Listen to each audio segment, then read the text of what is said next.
Brigadier वकार खान साहब हमारे साथ मौजूद हैं, दिफाई तज्जियाकार। ब्रिगेडियर साहब, बहुत बहुत शुक्रिया सर आपके वक्त का।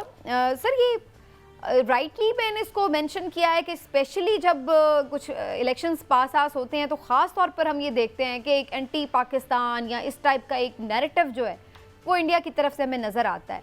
ये स्टिल एक फैक्टर है इलेक्शन कैंपेन का, आप समझते हैं? ये डेफिनेटली फैक्टर तो है। मतलब जो रेगुलर फीचर है कि भारत में जब भी इलेक्शन तो आरएसएस की तरफ से, बीजेपी की तरफ से with in India anti Muslim sentiment को उजागर किया जाता है या उभारा जाता है, और आउटसाइड जब एंटी पाकिस्तान, इस पे काफी वोट पड़ता है। लेकिन अभी थोड़ा सा इसमें आई थिंक फर्क ये है कि ये जो स्टेटमेंट है, एक तो ये रिएक्टिव था, बिकॉज गार्डियन में स्टोरी आई और लास्ट ईयर से चीजें चल रही थी। कनाडा में आपको पता हुआ, लास्ट में हमने डिस्कस किया, यूएस में उन्होंने अटेम्प्ट की गुप्ता सिंह पन्नू को मारने के लिए, लेकिन वो पकड़े गए इनके चेक रिपब्लिक में। फिर इस तरह अवतार सिंह खन्ना का मर्डर है यूके में। तो था कि इंटरनेशनल जो है से लेवल पे भारत अभी बिल्कुल इजराइल की तरह बिहेव कर रहा है। लेकिन जो एक्नॉलेजमेंट है कि हमने ये किया है और हम ये करेंगे, ये I think this is very very dangerous, because इसमें अभी तक जो है ना, अगर देखा जाए तो एक और स्टेट ने एक्नॉलेज किया था, वो है Israel.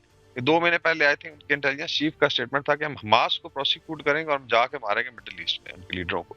So I think Bharat जो है दूसरा मुल्क है, इनसे ज्यादा पावरफुल है आई थिंक सीआईए और अमेरिकन एजेंसी। लेकिन कभी आपने नहीं सुना होगा अमेरिकन सेक्रेटरी ऑफ डिफेंस या प्रेसिडेंट ने कहा हो जी कि हम लेट्स से चाइनीज है, रशियन, हम जाके मारेंगे, बिकॉज ये एक डिप्लोमेटिकली भी गलत है और basically is violation of international law. तो अगर भारत समझता है कि उस लीग में आ गया है कि वो खित्ते का एक बहुत बड़ा let's say I would say रोग स्टेट है इजराइल की तरह, उसको पूछा नहीं जाएगा, मेरे ख्याल इनकी गलतफहमी है। बाकी ये जरूर है कि गार्डियन की स्टोरी के बाद उसको ट्विस्ट दिया है राजनाथ सिंह ने, और इन्होंने बेसिकली इलेक्शन में साफ ज़रे ये मोदी की 56 इंचेस्ट और जी पाकिस्तान को हम ये कर देंगे वो कर देंगे, ऑन ग्राउंड वैसे ये है जो कि गार्डियन की क्लियरली जब भी स्टोरी थी, इंटरवीन। इसमें जो जी, क्लेम है उसको आप कैसे रिस्पॉन्ड करेंगे? ये गार्डियन आई थिंक बड़ा रिस्पॉन्सिबल अखबार है और बड़ा रिसर्च करके लिखता है, और भारत ने डिनाई नहीं किया, वरना अगर लेट्स से फॉल्स स्टोरी होती तो उनको कोर्ट में ले जाया जा सकता। बड़े सख्त लॉज हैं यूके में, जिसका मतलब है स्टोरी में जान भी है, और उसमें जो कोरैबोरेटेड एविडेंस है विद इन पाकिस्तान, बातचीत हो रही थी पिछले 2-3 साल से। और ये लोग कह रहे थे कि खुफिया हाथ है, और इस तरीके से ऐसे लोग जो भारत को शायद नापसंद थे उनको असैसिनेट किया गया। तो आई थिंक पाकिस्तान के लिए अभी सिर्फ ये है कि कंडेमनेशन तो मेरे ख्याल इज नॉट इनफ, चाहे वो फॉरेन ऑफिस है या हमारे फॉरेन मिनिस्टर हैं, डिफेंस मिनिस्टर हैं। आई थिंक इसके ऊपर अभी बड़ा सीरियसली मूव करना होगा पाकिस्तान को तीनों डोमेन में। लीगली आपको इंटरनेशनल कोर्ट्स में जाना पड़ेगा, यूएन सिक्योरिटी काउंसिल है, इंटरनेशनल क्रिमिनल कोर्ट है, कुलभूषण का केस हमने ऑलरेडी लड़ा है और अभी हम इनिशिएटिव ले सकते हैं। फिर रीजनली बड़ा जरूरी है, लाइक मिडिल ईस्ट की अभी बात हो रही है, वहां पे स्लीपर सेल्स हैं, रिसर्च एनालिसिस देंगे और शायद पाकिस्तानी लोगों को वर्गला के या पैसा दे के, तो मेनली तो उन्होंने असैसिनेशंस कराई हैं। तो इसका मतलब है कि हमारे दोस्तों को भी आई थिंक कॉन्फिडेंस में लेके पाकिस्तान शुड एंगेज देम कि जी यहाँ पे ये हो रहा है। अभी कतर में इनके 8 नेवल ऑफिसर पकड़े गए थे, उनको सजाए मौत हुई, बाद में फिर मोदी साहब ने मिन्नत शिन्नत की तो उनको शायद कुछ रिलीफ मिला है।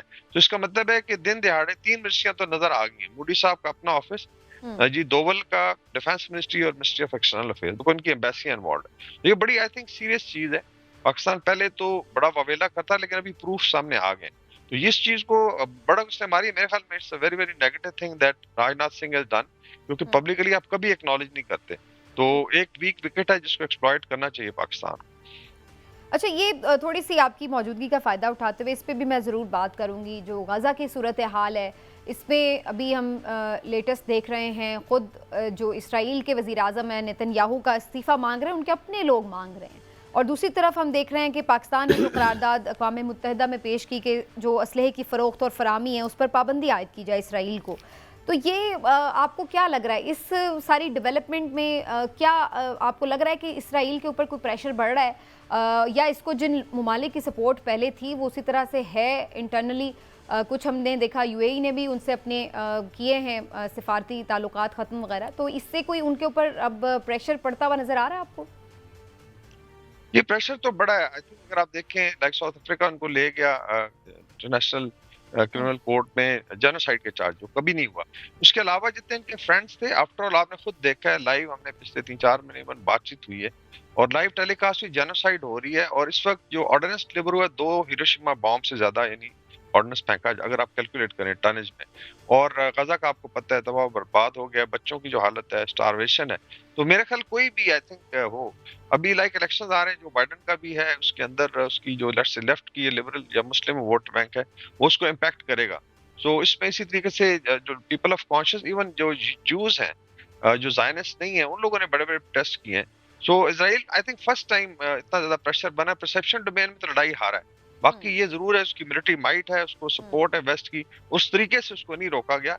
लेकिन ऑल टोल्ड आई थिंक जितना भी इसकी गुडविल थी मिडिल ईस्ट में, वो बुरी तरह डैमेज हुई है। Ibrahim accord has been pushed back, तो इसमें नुकसान तो इनका बहुत ज्यादा हुआ है। फिलिस्तीनी ने अपने खून से आई थिंक इस पे वो सारा इसको आई वुड से अचीव किए चीजें, लेकिन अनफॉर्चुनेटली ओआईसी जितना स्टांस ले सकती थी कम से कम डिप्लोमेटिकली इकोनॉमिकली, वो नहीं लिया गया। मेरे ख्याल में थोड़ा सा वेरी जोर वेल। लगाया जाता, विदाउट मिलिट्री जो है वो किया जा सकता, उसको रोका जा सकता।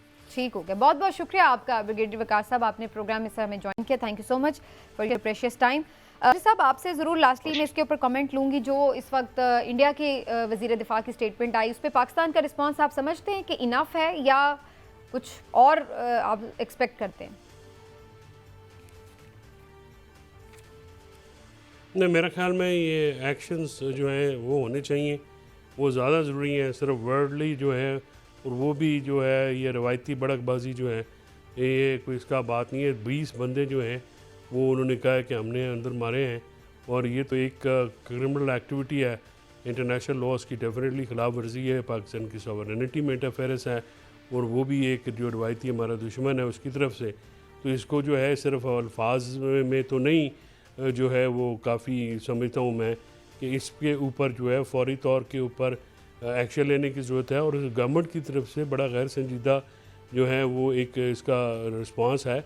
इस पर तो वज़ीर-ए-आज़म को जो है मीटिंग बुलानी चाहिए थी, और इमीडिएटली मीटिंग बुला के जो है नेशनल सिक्योरिटी काउंसिल की मीटिंग बुलाई। ये कोई मजाक तो नहीं है ना कि एक बंदा जो है वो इंडियन डिफेंस मिनिस्टर बैठ के वो ये मान रहा है कि हमने जी वहाँ पे बंदे मरवाए हैं और अपनी जो प्रॉक्सी के जरिए मरवाए हैं। ये तो बहुत ही ख़तरनाक चीज़ है, और बहुत ही और आगे भी करेंगे। तो ये तो एक धमकी है, और ये पाकिस्तान को जो है इसको लाइट बिल्कुल नहीं लेना चाहिए। बहुत से लोग ये कह रहे हैं कि जो मुल्क के हालात हैं इस वक्त, तो जो इवन जो मुल्क में लोग मौजूद हैं वो नहीं इन्वेस्टमेंट कर रहे, तो कोई बैरूनी इन्वेस्टर कैसे इन्वेस्टमेंट करेगा? आज इमरान खान साहब ने भी जेल में जो बात की मईशत के हवाले से, तो उन्होंने भी इसके ऊपर कहा कि जो मुल्क की मईशत है वो तो बड़ी तेज़ी से नीचे की तरफ जा रही है, और जो मुल्क के हालात हैं उसमें मज़ीद ऐसा लग रहा है कि जो स्टेबिलिटी नहीं जब तक आएगी उस वक्त तक बाहर से इन्वेस्टर भी नहीं आएगा।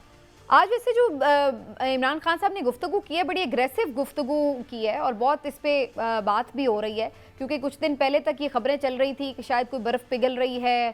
केपी कैबिनेट जो है वो चली गई कोर कमांडर हाउस, वहाँ उनका कोई मीटिंग हुई है, तो उसके बाद से लोग ये बात कर रहे थे कि शायद पीटीआई इस्टेब्लिशमेंट के दरमियान ताल्लुकात में कुछ नरमी आई है। लेकिन आज खान साहब ने जो गुफ्तगू की है वो तो बड़ी एग्रेसिव गुफ्तगू थी। आपकी क्या राय है?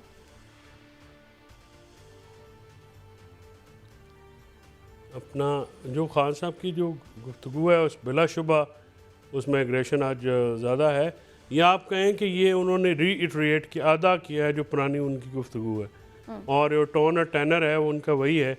वो उसमें गए हैं और उन्होंने काफ़ी जो अपने एक तो जो उनका हमेशा से स्टांस रहा है उसको जो है उन्होंने दोबारा उसको दोहराया है और खुल के बात की है।